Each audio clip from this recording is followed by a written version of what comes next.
ਦੋਸਤੋ ਪੰਜਾਬੀ ਟ੍ਰਿਬਿਊਨ ਦੇ ਰੋਜ਼ਾਨਾ ਪ੍ਰੋਗਰਾਮ ਵੇਲੇ ਦੀ ਗੱਲ ਵਿੱਚ ਤੁਹਾਡਾ ਸਵਾਗਤ ਹੈ। ਮੈਂ ਆਤਿਸ਼ ਗੁਪਤਾ ਤੁਹਾਡੇ ਸਾਹਮਣੇ ਹਾਜ਼ਰ ਹਾਂ ਤੇ ਅੱਜ ਅਸੀਂ ਗੱਲ ਕਰਾਂਗੇ ਹਰਿਆਣਾ ਸਰਕਾਰ ਅਤੇ ਅੰਦੋਲਨ ਵਿੱਚ ਵੱਧ ਰਹੇ ਟਕਰਾਅ ਬਾਰੇ। ਸਾਡੇ ਨਾਲ ਇਸ ਬਾਰੇ ਗੱਲਬਾਤ ਕਰਨ ਲਈ ਵਿਸ਼ੇਸ਼ ਤੌਰ ਤੇ ਹਾਜ਼ਰ ਨੇ ਉੱਘੇ ਪੱਤਰਕਾਰ ਸ਼੍ਰੀ ਹਮੀਰ ਸਿੰਘ ਜੀ। ਹਮੀਰ ਜੀ, ਤੁਹਾਡਾ ਬਹੁਤ ਬਹੁਤ ਸਵਾਗਤ ਹੈ ਜੀ। ਜੀ ਸ਼ੁਕਰੀਆ ਆਤਿਸ਼। ਹਮੀਰ ਜੀ, ਸੰਯੁਕਤ ਕਿਸਾਨ ਮੋਰਚੇ ਦੇ ਸੱਦੇ ਤੇ ਕਿਸਾਨ ਜਥੇਬੰਦੀਆਂ ਵੱਲੋਂ ਦੇਸ਼ ਭਰ ਦੇ ਵਿੱਚ ਭਾਰਤੀ ਜਨਤਾ ਪਾਰਟੀ ਅਤੇ ਉਸਦੀ ਭਾਈਵਾਲ ਪਾਰਟੀਆਂ ਦਾ ਜਿਹੜਾ ਹੈਗਾ ਲਗਾਤਾਰ ਵਿਰੋਧ ਕੀਤਾ ਜਾ ਰਿਹਾ। ਇਸੇ ਸੱਦੇ ਤਹਿਤ ਕਿਸਾਨ ਜਥੇਬੰਦੀਆਂ ਵੱਲੋਂ ਕਰਨਾਲ ਦੇ ਵਿੱਚ ਵੀ ਜਿਹੜਾ ਭਾਜਪਾ ਦਾ ਵਿਰੋਧ ਕੀਤਾ ਗਿਆ। ਉਸ ਦੌਰਾਨ ਜਿਹੜਾ ਹੈਗਾ ਪੁਲਿਸ ਵੱਲੋਂ ਕਿਸਾਨਾਂ 'ਤੇ ਜਿਹੜਾ ਹੈਗਾ ਭਾਰੀ ਲਾਠੀਚਾਰਜ ਕੀਤਾ ਗਿਆ, ਜਿਸ ਕਾਰਨ 1 ਦਰਜਨ ਦੇ ਕਰੀਬ ਕਿਸਾਨ ਜ਼ਖਮੀ ਹੋ ਗਏ ਨੇ, ਜਿਨ੍ਹਾਂ ਨੂੰ ਹਸਪਤਾਲ 'ਚ ਭਰਤੀ ਕਰਵਾਇਆ ਗਿਆ। ਅਸੀਂ ਜਾਣਨਾ ਚਾਹਾਂਗੇ ਵੀ ਕਿ ਇਸ ਦੇ ਪਿੱਛੇ ਕਾਰਨ ਕੀ ਸੀ, ਕਰਨਾਲ ਦੇ ਵਿੱਚ ਕੀ ਘਟਨਾ ਵਾਪਰੀ ਹੈ ਅਜਿਹੀ ਜਿਹੜੀ ਪੁਲਿਸ ਨੂੰ ਲਾਠੀਚਾਰਜ ਕਰਨਾ ਪਿਆ, ਤੇ ਉਸ ਤੋਂ ਬਾਅਦ ਕਿਸਾਨਾਂ ਦਾ ਰਵੱਈਆ ਕਿਸ ਤਰ੍ਹਾਂ ਦਾ ਰਹੇ। ਅਸਲ ਦੇ ਵਿੱਚ ਬੜੇ ਲੰਮੇ ਸਮੇਂ ਤੋਂ ਹੀ ਜਿਹੜਾ ਖਾਸ ਤੌਰ 'ਤੇ ਬੀਜੇਪੀ ਦਾ ਸਟੈਂਡ ਹੈ ਅਤੇ ਉਹਦੇ ਤੋਂ ਵੀ ਜ਼ਿਆਦਾ ਹਰਿਆਣਾ 'ਚ ਖੱਟਰ ਦਾ ਸਟੈਂਡ ਹੈ ਚੀਫ ਮਿਨਿਸਟਰ ਦਾ। ਉਹ ਨਾਰਮਲੀ ਅਜੇ ਤੱਕ ਉਸ ਹਕੀਕਤ ਨੂੰ ਮੰਨਣ ਲਈ ਤਿਆਰ ਨਹੀਂ ਹੈ ਕਿ ਹਰਿਆਣੇ 'ਚ ਵੀ ਇਹ ਬਹੁਤ ਵੱਡੀ ਮੂਵਮੈਂਟ ਹੈ। ਉਹਨਾਂ ਨੂੰ ਲੱਗੀ ਜਾਂਦਾ ਵੀ ਹਰਿਆਣੇ 'ਚ ਨਹੀਂ ਹੈ ਜੀ, ਇਹ ਲੱਗੀ ਨਹੀਂ ਜਾਂਦਾ। ਮੈਨੂੰ ਲੱਗਦਾ ਲੋਕਾਂ 'ਚ ਗਲਤ ਪੋਸਚਰ ਪੇਸ਼ ਕਰਨ ਦੀ ਕੋਸ਼ਿਸ਼ ਹੋ ਰਹੀ ਹੈ, ਜਾਣਦੇ ਹੋਏ ਵੀ ਅਣਜਾਣ ਬਣਨ ਦੀ ਕੋਸ਼ਿਸ਼ ਹੋ ਰਹੀ ਹੈ, ਜਿਹੜਾ ਮੈਂ ਨਾ ਮਨ ਨੂੰ ਇੱਕ ਮਾਨਸਿਕਤਾ ਦਾ ਪ੍ਰਤੀਕ ਹੁੰਦਾ। ਪਿਛਲੇ ਸਮੇਂ 'ਚ ਜਦੋਂ ਸ਼ੁਰੂ 'ਚ ਮੋਰਚਾ ਆਇਆ, ਜਦੋਂ ਬੀਜੇਪੀ ਦੇ ਬਾਈਕਾਟ ਦਾ ਸੱਦਾ ਦਿੱਤਾ ਗਿਆ, ਉਦੋਂ ਵੀ ਟਕਰਾਅ ਕਾਫੀ ਵਧਣ ਲੱਗ ਗਏ ਸੀ ਜੀ। ਅਤੇ ਉਦੋਂ ਫਿਰ ਸੈਂਟਰਲ ਲੀਡਰਸ਼ਿਪ ਨੇ ਬੁਲਾ ਕੇ ਇੱਕ ਫੈਸਲਾ ਕਰ ਲਿਆ ਸੀ। ਅਮਿਤ ਸ਼ਾਹ ਨੇ ਬੁਲਾ ਕੇ ਇਹਨਾਂ ਨੂੰ ਕਿਹਾ ਸੀਗਾ ਕਿ ਤੁਸੀਂ ਆਪਣੇ ਪ੍ਰੋਗਰਾਮ ਜਨਤਕ ਘਟਾ ਦਿਓ ਜੀ। ਅਤੇ ਉਦੋਂ ਫਿਰ ਕਾਫੀ ਲੰਮਾ ਸਮਾਂ ਇਹਨਾਂ ਨੇ ਆਪਣੇ ਜਨਤਕ ਪ੍ਰੋਗਰਾਮ ਘਟਾਤੇ ਸੀ। ਪਰ ਹੁਣ ਇੱਕ ਵਾਰ ਫਿਰ ਉਸ ਪੁਰਾਣੇ ਮਾਹੌਲ ਦੇ ਵਿੱਚ ਆ ਰਹੇ ਨੇ ਕਿ ਨਹੀਂ ਅਸੀਂ ਪ੍ਰੋਗਰਾਮ ਕਰਾਂਗੇ, ਤਾਂ ਕਿਸਾਨਾਂ ਨੇ ਸੱਦਾ ਦਿੱਤਾ ਹੋਇਆ ਕਿ ਉਹਨਾਂ ਦਾ ਕਾਲੇ ਝੰਡੇ ਨਾਲ ਵਿਰੋਧ ਕਰਨਾ ਜੀ। ਇਹ ਖਾਸ ਤੌਰ 'ਤੇ ਚੀਫ ਮਿਨਿਸਟਰ ਦੀ ਆਪਦਾ ਜਿਹੜਾ ਹਲਕਾ ਸੀ, ਵਿਧਾਨ ਸਭਾ ਹਲਕਾ ਅਤੇ ਆਪਣਾ ਜ਼ਿਲ੍ਹਾ, ਜਿੱਥੇ ਕਿਹਾ ਜਾਂਦਾ ਕਿ ਜੇ ਉੱਥੇ ਚੀਫ ਮਿਨਿਸਟਰ ਨਹੀਂ ਬਣੂਗਾ ਤਾਂ ਇੱਕ ਪ੍ਰੈਸਟੀਜ ਇਸ਼ੂ ਵੀ ਹੋਵੇਗਾ ਨਾ, ਲੋਕ ਕਹਿਣਗੇ ਵੀ ਇਹ ਨਹੀਂ ਹੈ। ਤਾਂ ਕਿਤੇ ਨਾ ਕਿਤੇ ਇਹ ਬਹੁਤ ਉੱਪਰ ਤੱਕ ਦੀ ਕੋਈ ਚਾਲ ਹੀ ਹੋ ਸਕਦੀ ਹੈ। ਮਤਲਬ ਇਕੱਲੇ ਅਫਸਰ ਦੀ, ਜਿਹੜਾ ਉੱਥੇ ਇੱਕ SDM ਜਿਹੜਾ ਉਹਨੇ ਇਹ ਗੱਲਾਂ ਕੀਤੀਆਂ, ਜਿਹੜੀ ਵੀਡੀਓ ਸਾਹਮਣੇ ਆ ਗਈ ਹੈ, ਸਭ ਦੇ ਸਾਹਮਣੇ ਦਿਖਾਈ ਦਿੰਦੀ ਹੈ ਕਿ ਈਵਨ ਇੱਥੇ ਵੀ ਜਿੱਥੇ ਵੀ ਬੰਦੇ ਉਹ ਖੜ੍ਹੇ ਨੇ, ਉੱਥੋਂ 1 ਇੰਚ ਵੀ ਇੱਧਰ ਹੁੰਦੇ ਨੇ ਤਾਂ ਸਿਰ ਫੋੜ ਦਿਓ, ਕੋਈ ਮੈਨੂੰ ਢਿੱਲ ਨਹੀਂ ਚਾਹੀਦੀ, ਜੋ ਵੀ ਚੀਜ਼ਾਂ ਸਭ ਦੇ ਸਾਹਮਣੇ ਦਿਖਾਈ ਦਿੰਦੀਆਂ ਨੇ, ਇਹ ਦਿਖਾਈ ਦਿੱਤਾ ਹੁਣ ਜੀ। ਅਤੇ ਉਸ ਸਾਰੇ ਮਾਹੌਲ ਦੇ ਵਿੱਚ ਇਮੀਡੀਏਟ ਘਟਨਾ ਫਿਰ ਇਹ ਵਾਪਰ ਜਾਂਦੀ ਹੈ। ਇੱਕ ਦਿਨ ਨਹੀਂ, 4 ਵਾਰ ਲਾਠੀਚਾਰਜ ਹੁੰਦਾ। 4 ਵਾਰ ਲਾਠੀਚਾਰਜ ਵੀ ਹੈ ਕਿ ਮੂਹਰੇ ਉਹ ਤਾਂ ਜਿਹੜਾ ਉਹ ਇਹ ਕਹਿੰਦੇ ਨੇ ਕਿ ਕਿਸਾਨ ਹਮਲਾ ਕਰਦੇ ਨੇ, ਤਾਂ ਪੁਲਿਸ ਵਾਲਿਆਂ ਦੇ ਵੀ ਸਿਰ ਫਟੇ ਹੁੰਦੇ 5-4 ਦੇ ਜੀ। ਇਹ ਤਾਂ ਦਿਖਾਈ ਨਹੀਂ ਦੇ ਰਿਹਾ ਕਿਤੇ ਕੋਈ ਪੁਲਿਸ ਵਾਲਾ ਤਾਂ ਫਟੜ ਨਹੀਂ ਹੋਇਆ।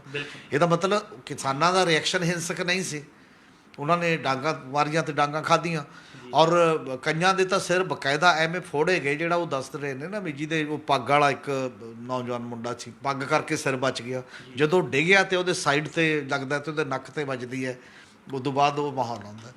ਇਹ ਬਹੁਤ ਹੱਦ ਤੱਕ ਬਹੁਤ ਵੱਡੇ ਪੱਧਰ 'ਤੇ ਇਹਨੂੰ ਲੋਕਾਂ ਨੇ ਜਿਹੜੀ ਇੱਕ ਇਹਦਾ ਮੁਕਾਬਲਾ ਕੀਤਾ, ਉਹ ਜਲ੍ਹਿਆਂਵਾਲੇ ਬਾਗ ਦੇ ਡਾਇਰ ਨਾਲ ਵੀ ਕੀਤਾ ਹੈ, ਜਿਹੜਾ ਜਨਰਲ ਡਾਇਰ ਨਾਲ ਵੀ ਇਸ ਲੈਵਲ ਦਾ ਇਹਨੇ ਹੁਕਮ ਦਿੱਤਾ।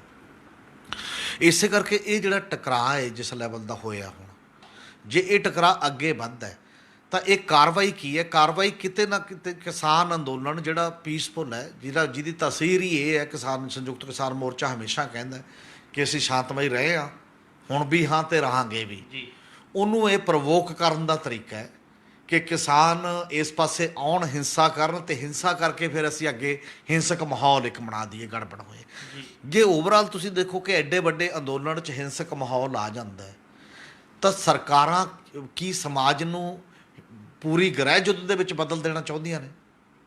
ਇਹ ਸੱਦਾ ਇਹੀ ਹੈ ਨਾ ਕਿ ਐਡਾ ਵੱਡਾ ਹਜੂਮ ਕਿਸਾਨੀ ਅੰਦੋਲਨ ਹੈ, ਇੰਨੇ ਵੱਡੇ ਕਿਸਾਨ ਉਹਦੇ 'ਚ ਆ ਜਾਣ ਇਸ ਸੈਟਅਪ ਦੇ ਵਿੱਚ। ਅਤੇ ਇਹ ਉਦੋਂ ਵਾਪਰ ਰਿਹਾ ਜਦੋਂ ਉਹੀ ਖੱਟਰ ਸਰਕਾਰ ਸੁਪਰੀਮ ਕੋਰਟ ਦੇ ਵਿੱਚ ਇੱਕ ਹਲਫੀਆ ਬਿਆਨ ਦਿੰਦੀ ਹੈ ਕਿ ਉੱਥੇ ਜਿਹੜੇ ਦਿੱਲੀ ਦੀਆਂ ਬਰੂਹਾਂ 'ਤੇ ਕਿਸਾਨ ਬੈਠੇ ਨੇ, ਉੱਥੇ ਬੱਚੇ ਨੇ, ਬੁੱਢੇ ਨੇ, ਸਾਰੇ ਨੇ, ਬਲ ਪ੍ਰਯੋਗ ਨਹੀਂ ਹੋ ਸਕਦਾ। ਜੇ ਬਲ ਪ੍ਰਯੋਗ ਹੋਇਆ ਨੁਕਸਾਨ ਬਹੁਤ ਵੱਡਾ ਹੋ ਜਾਊਗਾ।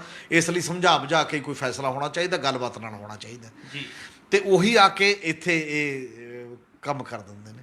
ਤਾਂ ਸਭ ਤੋਂ ਬੜਾ ਸਵਾਲ ਹੁਣ ਇਹ ਹੈ ਕਿ ਲੋਕਾਂ ਦੇ ਵਿੱਚ ਸੁਭਾਵਿਕ ਹੈ ਗੁੱਸਾ ਹੋਣਾ ਜੀ। ਉਸੇ ਗੁੱਸੇ ਤੋਂ ਬਾਅਦ ਉਹਨਾਂ ਨੇ ਸੱਦਾ ਦਿੱਤਾ, ਅਗਲੇ ਦਿਨ ਸੇਮ ਡੇ ਵੀ ਦਿੱਤਾ, ਔਰ ਸੇਮ ਡੇ ਕਹਿੰਦੇ ਨੇ ਅਸੀਂ ਸੜਕ ਨਹੀਂ ਰੋਕਣ ਦੇਣੀ ਸੀ ਤਾਂ ਇਹ ਗੱਲ ਕੀਤਾ, ਤੇ ਫਿਰ ਸੜਕਾਂ ਰੁਕੀਆਂ ਰਹੀਆਂ ਨੇ ਉਸੇ ਦਿਨ ਵੀ ਜੀ ਤੇ ਅਗਲੇ ਦਿਨ ਵੀ ਸੱਦਾ ਦਿੱਤਾ ਤੇ ਅਗਲੇ ਦਿਨ ਵੀ ਰੁਕੀਆਂ ਰਹੀਆਂ ਨੇ। ਉਦੋਂ ਫਿਰ ਕਿਉਂ ਨਹੀਂ ਕੀਤਾ ਕੁਛ? ਬਿਲਕੁਲ ਜੇ ਤੁਹਾਡਾ ਐਡਾ ਹੀ ਲਾਅ ਐਂਡ ਆਰਡਰ ਦੀ ਪ੍ਰੈਸਟੀ ਇਸ ਤਰੀਕੇ ਦੇ ਨਾਲ ਹੈ ਤਾਂ ਫਿਰ ਸਾਰੀਆਂ ਚੀਜ਼ਾਂ ਉਸ ਲਿਹਾਜ਼ ਨਾਲ ਤੁਹਾਨੂੰ ਫਿਰ ਇਹੀ ਕੁਛ ਕਰਨਾ ਚਾਹੀਦਾ ਸੀ। ਇਹ ਜਿਹੜਾ ਗੱਲ ਹੈ ਖਾਸ ਤੌਰ 'ਤੇ ਹੁਣ ਉਹ ਇਤਿਹਾਸ ਬਣ ਗਿਆ ਇੱਕ, ਜਿਹੜੀ ਵੀਡੀਓ ਸਾਹਮਣੇ ਆਈ ਹੈ। ਮੈਨੂੰ ਇਹ ਲੱਗਦਾ ਕਿ ਜਦੋਂ ਹਿਸਟਰੀ 'ਚ ਇਹੋ ਜਿਹੀਆਂ ਘਟਨਾਵਾਂ ਵਾਪਰਦੀਆਂ ਨੇ ਵੱਡੀਆਂ, ਉਹਨਾਂ ਹੀ ਲੋਕਾਂ 'ਚ ਉਹਨੇ ਜੌਬ ਕਰਨੀ ਹੈ, ਉਹਨਾਂ ਲੋਕਾਂ 'ਚ ਇਹ ਤਾਂ ਉਮਰ ਲੋਕਾਂ ਦੇ ਦਿਮਾਗ 'ਚ ਇੱਕ ਛਪ ਗਈ ਗੱਲ। ਜੀ ਉਹ ਜਿੰਨਾ ਮਰਜ਼ੀ ਠੀਕ ਹੋਣ ਦੀ ਵੀ ਕੋਸ਼ਿਸ਼ ਕਰੇ ਬਾਅਦ ਦੇ ਵਿੱਚ, ਤਾਂ ਇੱਕ ਅਫਸਰ 'ਤੇ ਵੀ ਅਜੇ ਉਹਦੀ ਸਰਵਿਸ ਬਹੁਤੀ ਨਹੀਂ ਹੋਈ, ਇੱਕ ਲੇਬਲ ਚਿਪਕ ਚੁੱਕਿਆ ਕਿ ਕਿਸ ਲੈਵਲ ਦਾ ਉਹਦਾ ਐਟੀਟਿਊਡ ਹੈ, ਕਿਸ ਲੈਵਲ ਦੀ ਤਾਨਾਸ਼ਾਹੀ ਹੈ, ਕਿਸ ਲੈਵਲ ਦਾ ਮਾਹੌਲ ਇਸ ਲੈਵਲ 'ਤੇ ਹੈ। ਔਰ ਅਜੇ ਵੀ ਇਹਨੂੰ ਪ੍ਰਵਾਨ ਨਾ ਕਰਨਾ ਜਾਂ ਕੋਈ ਐਕਸ਼ਨ ਨਾ ਹੋਣਾ ਤਾਂ ਇਹ ਮੰਨਿਆ ਜਾਊਗਾ ਕਿ ਕੇਵਲ ਅਫਸਰ ਦੇ ਪੱਧਰ ਦੀ ਗੱਲ ਨਹੀਂ ਹੈ। ਅਫਸਰ ਸ਼ਾਇਦ ਮੋਹਰਾ ਬਣਿਆ ਹੋਵੇ ਇਸ ਮਾਮਲੇ ਦੇ ਵਿੱਚ, ਗੱਲ ਉੱਪਰ ਤੱਕ ਦੀ ਹੈ।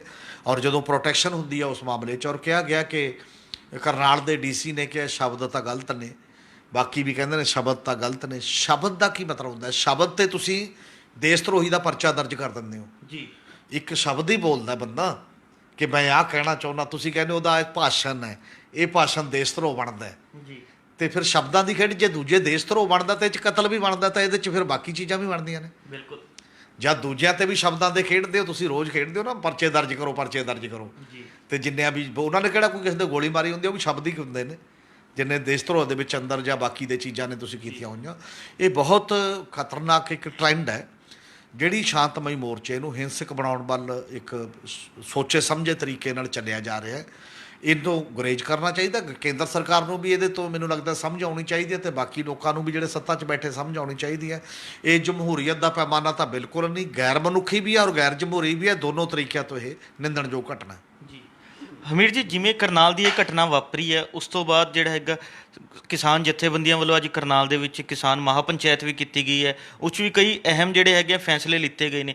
ਅਸੀਂ ਜਾਣਨਾ ਚਾਹਾਂਗੇ ਵੀ ਕਿ ਅੱਜ ਕਿਸਾਨ ਜਥੇਬੰਦੀਆਂ ਨੇ ਕਿਸ ਤਰ੍ਹਾਂ ਜਿਹੜੇ ਹੈਗੇ ਉੱਥੇ ਫੈਸਲੇ ਲਿੱਤੇ ਨੇ। ਉਹ ਮਹਾਪੰਚਾਇਤ ਹੋਈ ਤੇ ਬਾਕੀ ਜਗ੍ਹਾ ਵੀ ਹੋਰ ਵੀ ਕਿੰਨੀ ਜਗ੍ਹਾ ਵਿਰੋਧ ਤਾਂ ਹੋ ਹੀ ਰਿਹਾ, ਜਿੱਥੇ ਵੀ ਕਿਤੇ ਖੱਟਰ ਇੱਥੇ ਚੰਡੀਗੜ੍ਹ 'ਚ ਆਇਆ, ਚੰਡੀਗੜ੍ਹ ਦੇ ਵਿੱਚ ਵੀ ਕਿਸਾਨਾਂ ਨੇ ਵਿਰੋਧ ਕੀਤਾ। ਮਹਾਪੰਚਾਇਤ ਨੇ ਕੁਝ ਵੱਡੇ ਫੈਸਲੇ ਲਏ ਨੇ ਇਸ ਪਾਰਟੀਕੂਲਰ ਕੇਸ ਦੇ ਬਾਰੇ। ਇੱਕ ਤਾਂ ਪਹਿਲਾਂ ਹੀ ਸੰਯੁਕਤ ਕਿਸਾਨ ਮੋਰਚਾ ਓਵਰਆਲ 25 ਸਤੰਬਰ ਨੂੰ ਭਾਰਤ ਬੰਦ ਦਾ ਸੱਦਾ ਦਿੱਤਾ ਹੋਇਆ ਹੈ। ਬਾਕੀ 5 ਸਤੰਬਰ ਦਾ ਬੜਾ ਵੱਡਾ ਮੁਜ਼ੱਫਰਨਗਰ ਦੇ ਵਿੱਚ ਇੱਕ ਕਿਸਾਨ ਪੰਚਾਇਤ ਮਹਾਪੰਚਾਇਤ ਹੋ ਰਹੀ ਹੈ ਵੱਡੇ ਵਿਆਪਕ ਪੱਧਰ 'ਤੇ ਦੇਸ਼ ਦੇ ਵਿੱਚ। ਉਹ ਤਾਂ ਵੱਡੇ ਪ੍ਰੋਗਰਾਮ ਹੈਗੇ। ਤੁਰੰਤ ਦੇ ਪ੍ਰੋਗਰਾਮ ਦੇ ਵਿੱਚ ਉਹਨਾਂ ਨੇ ਇੱਕ ਤਾਂ ਸਭ ਤੋਂ ਬੜਾ ਨੋਟਿਸ ਇਹੀ ਲਿਆ ਕਿ ਉਹ ਜਿਹੜਾ ਐਸਡੀਐਮ ਦੀ ਵੀਡੀਓ ਜੀ ਉਹਦੇ ਖਿਲਾਫ ਕਤਲ ਦਾ ਮੁਕੱਦਮਾ ਚੱਲਣਾ ਚਾਹੀਦਾ, ਇਹ ਡਿਮਾਂਡ ਉਹਨਾਂ ਨੇ ਕੀਤੀ। ਦੂਜਾ, ਜਿਹੜੇ ਕਿਸਾਨ ਦੀ ਮੌਤ ਹੋ ਗਈ ਤੇ ਉਹ ਕਿਸਾਨ ਦੇ ਪਰਿਵਾਰ ਨੂੰ ਨੌਕਰੀ ਤੇ 25 ਲੱਖ ਰੁਪਇਆ, ਤੇ ਜਿਹੜੇ ਫੱਟੜ ਹੋਏ ਨੇ ਜ਼ਖਮੀ ਹੋਏ ਨੇ ਉਹਨਾਂ ਨੂੰ 2-2 ਲੱਖ ਰੁਪਏ ਦੀ ਗੱਲ ਕੀਤੀ ਹੈ। ਤੇ ਇਹਦੇ ਤੋਂ ਪਹਿਲਾਂ ਹੀ ਕਈ ਜਿਹੜੇ ਐਸਐਚਓ ਹੈ ਜਾਂ ਹੋਰ ਪੁਲਿਸ ਅਫਸਰ ਨੇ ਜਾਂ ਪੁਲਿਸ ਦੇ ਕਰਮਚਾਰੀ ਨੇ ਜਾਂ ਐਸਡੀਐਮ, ਇਹਨਾਂ ਦੇ ਸੋਸ਼ਲ ਬਾਈਕਾਟ ਦਾ ਸੱਦਾ ਵੀ ਵੱਖ-ਵੱਖ ਲੋਕ ਆਪੋ ਆਪਣੇ ਤਰੀਕੇ ਦੇ ਨਾਲ ਵੀ ਜਿਹੜੀਆਂ ਉਸ ਲੈਵਲ 'ਤੇ ਦੇ ਰਹੇ ਨੇ। ਤੇ ਇਸ ਲਈ ਇਹ ਜਿਹੜਾ ਇੱਕ ਹੁਣ ਟਕਰਾਅ ਹੋ ਗਿਆ, ਉਹਨਾਂ ਨੇ ਅਲਟੀਮੇਟਮ ਦਿੱਤਾ 6 ਸਤੰਬਰ ਜੀ, ਕਿਉਂਕਿ 5 ਸਤੰਬਰ ਮੁਜ਼ੱਫਰਨਗਰ ਵੱਡੀ ਮਹਾਪੰਚਾਇਤ ਹੈ, ਉਸ ਤੋਂ ਬਾਅਦ ਥੋੜ੍ਹਾ ਫਰੀ ਉਸ ਲੈਵਲ 'ਤੇ ਹੋਏਗਾ। ਤਾਂ ਜੇ ਕੋਈ ਕਾਰਵਾਈ ਨਹੀਂ ਹੁੰਦੀ ਤਾਂ ਅਗਲਾ ਐਕਸ਼ਨ ਜਿਹੜਾ ਉਹ ਫਿਰ ਸੰਯੁਕਤ ਕਿਸਾਨ ਮੋਰਚਾ ਲਊਗਾ, ਤੇ ਇਹਨੂੰ ਅੰਜਾਮ ਤੱਕ ਪਹੁੰਚਾਉਣ ਦੀ ਉਹਨਾਂ ਨੇ ਪ੍ਰਤਿੱਗਿਆ ਇਹ ਕੀਤੀ ਹੈ ਕਿ ਇਹਨੂੰ ਅਸੀਂ ਉਸ ਪਾਸੇ ਵੱਲ ਲਿਜਾਣਾ ਹੈ ਤੇ ਕੀ ਕਾਰਵਾਈ ਕਰਦੇ ਨੇ ਕੀ ਨਹੀਂ ਕਰਦੇ।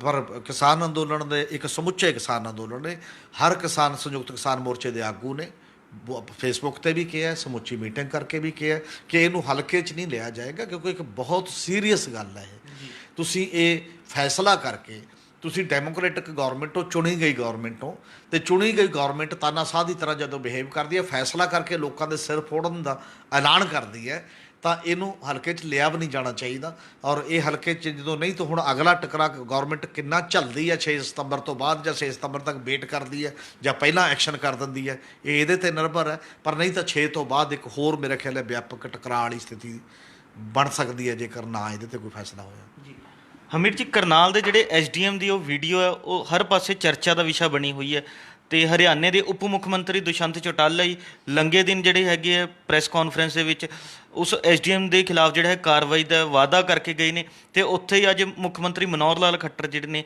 ਉਸ ਐਸਡੀਐਮ ਦਾ ਬਚਾਅ ਕਰਦੇ ਦਿਖਾਈ ਦਿੱਤੇ ਨੇ। ਜੇਕਰ ਦੂਜੇ ਪਾਸੇ ਦੇਖੀਏ ਤਾਂ ਇੱਕ ਜੇਜੇਪੀ ਨੇਤਾ ਡਾਕਟਰ ਸੰਤੋਸ਼ ਦਈਆ ਨੇ ਜਿਹੜਾ ਹੈਗਾ ਸਰਕਾਰ ਦੇ ਲਾਠੀਚਾਰਜ ਤੋਂ ਨਾਰਾਜ਼ ਹੋ ਕੇ ਕੱਲ੍ਹ ਪਾਰਟੀ ਤੋਂ ਅਸਤੀਫਾ ਦੇ ਦਿੱਤਾ, ਤੇ ਜੋ ਕਿ ਇਹ ਹਰਿਆਣੇ ਦੇ ਵਿੱਚ ਸਿਆਸੀ ਹਾਲਾਤ ਬਣ ਰਹੇ ਨੇ, ਅਸੀਂ ਜਾਣਨਾ ਚਾਹਾਂਗੇ ਵੀ ਕਿ ਇਹਨਾਂ ਹਾਲਾਤਾਂ ਦਾ ਹਰਿਆਣੇ ਦੀ ਸਿਆਸਤ ਤੇ ਕਿਸ ਤਰ੍ਹਾਂ ਦਾ ਅਸਰ ਦੇਖਣ ਨੂੰ ਮਿਲੇਗਾ। ਹਾਂ, ਸਿਆਸਤ ਤਾਂ ਇੱਕ ਤਾਂ ਓਵਰਆਲ ਸਿਆਸਤ ਤੇ ਵੀ ਅਸਰ ਪੈ ਰਿਹਾ, ਕਿਉਂਕਿ ਸਮੁੱਚੇ ਕਿਸਾਨ ਅੰਦੋਲਨ ਨੇ ਇੱਕ ਸੱਦਾ ਦੇ ਦਿੱਤਾ ਹੋਇਆ, ਮੋਦੀ ਗੱਦੀ ਛੱਡੋ ਤੇ ਕਾਰਪੋਰੇਟੋ ਖੇਤੀ ਛੱਡੋ ਦਾ।